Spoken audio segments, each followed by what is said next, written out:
partenariat avec le programme IDE répond à de grands enjeux pour l'ADEPE, à savoir satisfaire des exigences de qualité, conformément au Code des bonnes pratiques de la statistique européenne, valoriser aussi les productions statistiques et en particulier le travail des bureaux métiers, et puis répondre plus efficacement aux demandes de la communauté scientifique, mais plus largement de l'ensemble des acteurs qui sont impliqués soit dans le suivi, soit dans l'évaluation des politiques publiques. Et enfin, et c'est fondamental, favoriser des études et de la recherche empirique sur l'éducation, que ce soit le fait d'ailleurs de l'ADEPE ou de chercheurs. Et donc dans ce cadre, pour ce fait, le programme IDE nous aide à élaborer des outils informatiques. Donc, le premier outil, c'est DEPalog, qui est un catalogue des données d'éducation de l'ADEPE, pour donner à voir justement la richesse de notre système d'information statistique sur l'éducation et ainsi favoriser les opportunités, les idées d'études sur l'éducation. Le deuxième outil, c'est DEPaTech, qui est une bibliothèque des données d'éducation de l'ADEPE, qui est un lieu dématérialisé pour que les chercheurs puissent accéder aux données, travailler sur les données, faire des appariements entre données, enrichir des données administratives avec des données d'enquête. Et puis le dernier outil, c'est une application de gestion des outils numériques pour faciliter justement le conventionnement avec les équipes de recherche et leur suivi.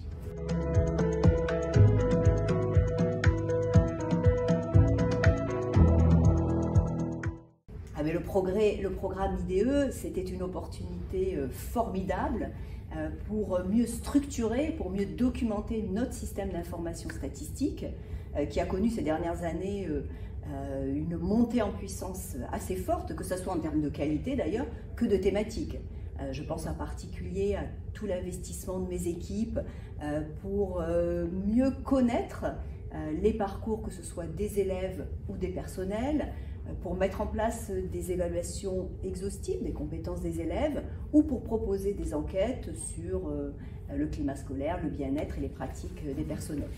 Ces données sont vraiment une mine d'or, que ce soit d'ailleurs pour l'ADEPE, pour le ministère ou pour la recherche. Pour l'ADEPE, ce sont des données essentielles pour répondre à nos missions de service statistique ministériel, c'est-à-dire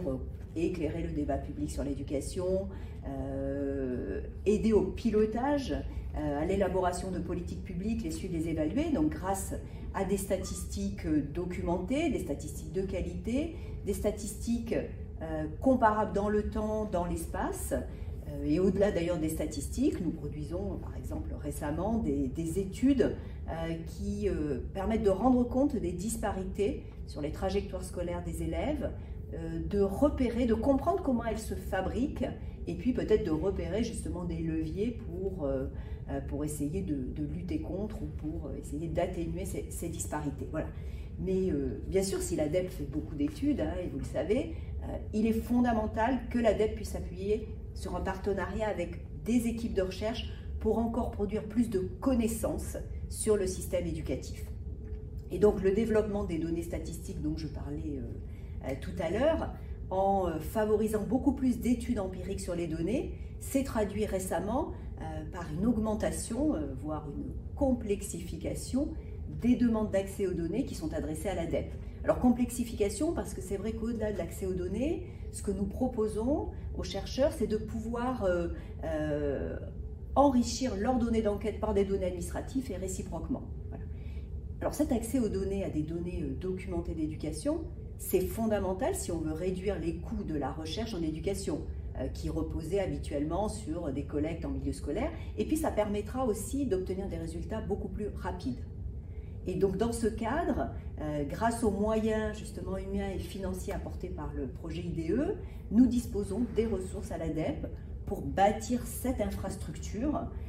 d'accès aux données de l'éducation qui permettra, qui favorisera beaucoup plus d'études empiriques sur l'éducation, des études beaucoup plus nombreuses et je l'espère aussi beaucoup plus diversifiées quant aux laboratoires et aux disciplines qui travailleront sur ces sujets. En effet, le système, ce qu'on a comme objectif, ce système, il permettra à terme un accès des chercheurs, quelle que soit leur localisation, à nos données, de façon gratuite et sécurisée. Et puis aussi, et c'est très important, ce système, il va nous aider à faire face à l'augmentation des demandes d'accès aux données qui sera concomitante à justement l'ouverture, la mise en place de cet entrepôt de données. Voilà. Alors il y a un autre enjeu, je dirais, au-delà de cet entrepôt, qui faisait qu'on était vraiment très partant pour ce partenariat avec IDE, c'est que le programme IDE, il vise à favoriser une recherche collaborative. Donc cet ADN qui est à la base d'IDE, il rencontre des échos très forts à l'ADEPE, qui entretient depuis longtemps des liens très étroits avec la recherche,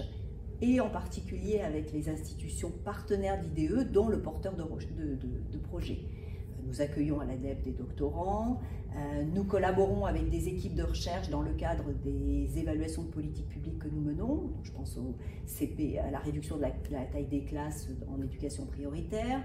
je pense à l'évaluation du plan numérique 2015. Et puis nous sollicitons aussi souvent les chercheurs pour nous aider à développer des outils, pour siéger dans des comités scientifiques,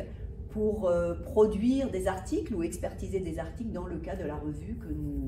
que nous pilotons avec le SIES, le service statistique du supérieur. Et puis régulièrement, pour améliorer la connaissance d'une thématique ou d'un champ dans l'éducation, nous lançons des appels à recherche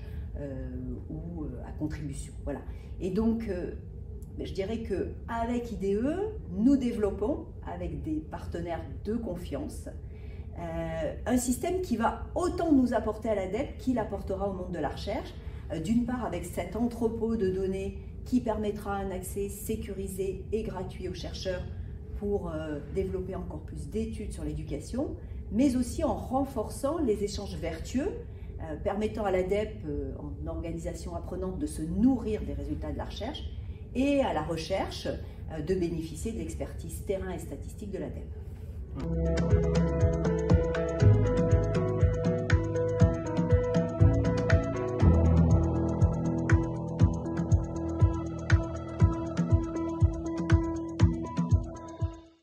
Le bilan, il est vraiment globalement très positif, que ce soit en termes de relations entre les équipes IDE et DEP, qu'en termes d'avancée par rapport à ce qui était prévu dans le programme IDE. Depuis le lancement du partenariat, donc en septembre 2021, les équipes JPAL et DEP ont fait un travail vraiment formidable. En gros, il y a deux phases. La première année, donc les équipes d'IDE ont mené un travail d'investigation pour confirmer puis surtout affiner les besoins tels qu'ils avaient été identifiés, qui d'ailleurs étaient à la base de ce programme IDE. Donc pour cela, il y a eu beaucoup d'entretiens avec des équipes de recherche qui travaillent sur le champ de l'éducation, donc les plus susceptibles de bénéficier justement du programme IDE et des outils. Et ces échanges en fait ont permis de bien préciser les opportunités, mais aussi les difficultés actuelles d'accès aux données de l'éducation. Ce qui permet de commencer à préciser les outils qu'il va falloir mettre en place justement pour faciliter les travaux empiriques sur des données de l'éducation, tout en garantissant la sécurité et la confidentialité des données. En parallèle à ce travail de conception, les bureaux de l'ADEPE, les bureaux producteurs de l'ADEPE ont été sollicités pour décrire les processus de production, de documentation, de mise à disposition des données, ce qui permet un peu de voir où sont les apports d'IDE et ce qu'il va falloir développer. Et puis enfin, la troisième équipe, c'est l'équipe informatique statistique de l'ADEPE, le CISAD, qui dès le début a commencé à réfléchir à des maquettes pour justement concevoir les outils informatiques dont j'ai parlé, le catalogue des données, le centre d'accès sécurisé à distance et le conventionnement. Donc le catalogue des données, le catalogue en ligne des données de l'ADEPE, il a été publié le 28 novembre, lors de la conférence de lancement d'IDE. L'outil de conventionnement, il avance très bien. Et puis, dès le début, les équipes informatiques de l'ADEPE ont commencé à réfléchir à des solutions techniques pour ce fameux centre d'accès sécurisé à distance et réfléchir quel développement informatique il allait falloir mettre en œuvre. Alors depuis septembre 2021, je dirais que les liens, la relation entre JPAL et l'ADEPE s'est encore plus structurée, a pris une autre ampleur, puisque nous vous accueillons dans les équipes DEP et vous partagez donc votre temps entre JPAL et l'ADEPE, ce qui permet une fluidité beaucoup plus forte des échanges, mais aussi cette démarche collaborative pour avancer plus vite. Il y a aussi, c'est très important, il y a eu la mise en place d'instances de gouvernance, et en particulier les comités utilisateurs, les comités usagers, auxquels je suis particulièrement attachée en tant que chef d'un service statistique ministériel, parce que je pense que c'est fondamental en termes de transparence de ce qu'on est en train de faire, en termes de pertinence aussi, en termes de qualité, voilà, donc qui permettent de préciser quels sont les besoins. On a aussi organisé des ateliers en avril avec les équipes de recherche pour justement encore plus préciser quels étaient leurs attendus par rapport à cette plateforme. Et il y aura même une version bêta qui va être livrée bientôt et on va la tester auprès d'équipes de recherche qui auront été candidates. Donc vraiment, on a une démarche, je dirais, agile, parce que voilà, on avance, mais collaboratif, parce que sans cesse, on regarde si on n'est pas en train, si on répond bien aux besoins. Voilà, ça c'est fondamental. Voilà, et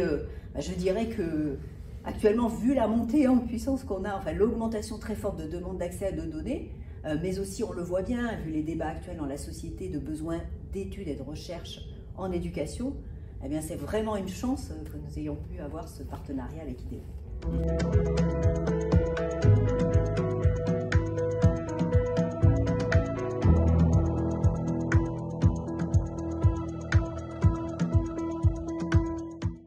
Alors il y a d'abord des perspectives autour des outils numériques, des outils informatiques qui sont les livrables. Et donc là c'est vrai qu'à court terme et à moyen terme, l'enjeu c'est bien de concevoir mais aussi de livrer ces outils informatiques, le catalogue des données, le centre d'accès sécurisé à distance, l'outil de conventionnement. Un autre enjeu est bien sûr dans les bureaux producteurs pour documenter et produire les données. Et je dirais qu'il y a aussi un enjeu en termes, de mon côté, en termes d'organisation de l'ADEPE, pour voir comment on va pérenniser ces outils, comment on va les entretenir quand il n'y aura plus les apports d'IDE. Il y a une autre perspective dans ce partenariat avec IDE qui est, et je pense que c'est fondamental, de développer une communauté scientifique sur l'éducation beaucoup plus diversifiée. Et en effet, pour les équipes de recherche qui étaient les moins familiarisées avec les données de l'ADEPE, IDE offre des outils très très précieux, d'une part pour découvrir justement toutes les données disponibles sur l'éducation, mais aussi pour engager des recherches assez innovantes, et je pense vraiment grâce au catalogue des données, mais aussi tous les outils collaboratifs qui sont prévus dans ce centre d'accès sécurisé à données. Il y a une autre perspective, un autre enjeu, et ce n'est pas des moindres, qui se situe en aval de cet accès aux données et de la réalisation d'études et de recherches.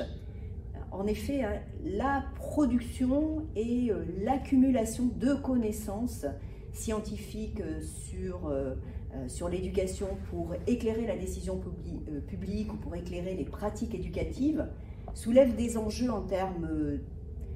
d'accumulation, en termes de diffusion, en termes d'appropriation des résultats de la recherche en éducation.